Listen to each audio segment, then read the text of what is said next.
să nu vă fac o surpriză și... Mulțumesc din suflet. Cu drag. Spune-mi, care a fost cel mai greu moment din Casa Puterea Dragostei? Cele mai grele momente au fost la început, primele luni, 2-3 luni, pentru că eram foarte atacată de concurenții din casă și mi-a fost foarte greu. Primele 3 săptămâni chiar dormeam câte 2-3 ore pe noapte, o oră, două, adică nu puteam să mă liniștesc absolut deloc, a fost foarte stresant. Și cum ai reușit să te detașezi și să te reechilibrezi? Am avut persoane care m-au susținut, care m-au încurajat. Sora mea a fost una dintre ele, domnișoara Cristina, stafful de acolo m-a încurajat să nu renunț, mi-au dat putere. Cei de acasă m-au încurajat la fel, au fost alături de mine și am reușit oarecum să trec peste. Ai avut parte de momente grele, dar și de momente foarte frumoase. Care? Cel mai frumos moment a fost momentul în care am fost cerută de soție. A fost cu 2 sau 3 săptămâni înainte de a fi finala. Este Codruț bărbatul visurilor tale? Sincer, până în momentul de față, da, sper să rămână așa și să nu se schimbe absolut nimic în continuare, dar de când ne-am întors din Turcia, ne înțelegem din ce în ce mai bine și este perfect. Care sunt calitățile lui? Este atent, grijuliu, protector, mă înțelege, este alături de mine, mă susține, deci este fix ceea ce mi-am dorit.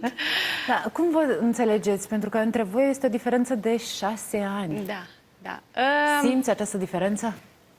Uneori, da, pentru că are momente când este copilăros, dar își revine foarte repede și își dă seama că am nevoie de un bărbat matur lângă mine și știe. De fapt, el a știut de la început în ce se bagă și a știut de la început ce înseamnă să fie cu o persoană mai în vârstă decât el. O să te rog să ne arăți și nouă inelul tău și să ne spui, va fi vorba despre o nuntă? Când e nunta? Momentan nu am stabilit absolut nimic. Foarte frumos inelul. Mulțumesc din suflet. Nu am vorbit încă despre nuntă, dar o luăm pas cu pas, pentru că dacă ne grăbim, nu este ok. Pas cu pas, încet cu încet. Ai câștigat premiul cel mare, ce vei face cu banii? Cred că o parte din premiu o să-l pun deoparte pentru fetița mea, pentru când va crește mare, iar cu restul nu știu, încă nu m-am hotărât.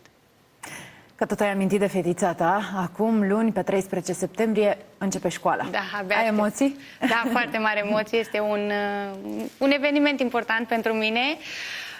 Pășește pe băncile. Ești pregătită? Sincer, am emoții. Ea abia așteaptă, este foarte încântată, se bucură foarte mult, dar eu am emoții, ca orice mamă. Da, cum te-a susținut atunci când tu erai în competiție? Să fiu o luptătoare, îmi zicea mereu, să nu mă dau bătută, pentru că ea este alături de mine și că mă iubește mult. Și mă iubește și... Da. Cum reușeați să comunicați? Vorbeam de 2-3 ori pe zi, vorbeam de fiecare dată când aveam pauză de la filmări, adică nu a trecut o zi în care să nu vorbesc cu ea. Suntem foarte apropiate și ne iubim foarte mult și abia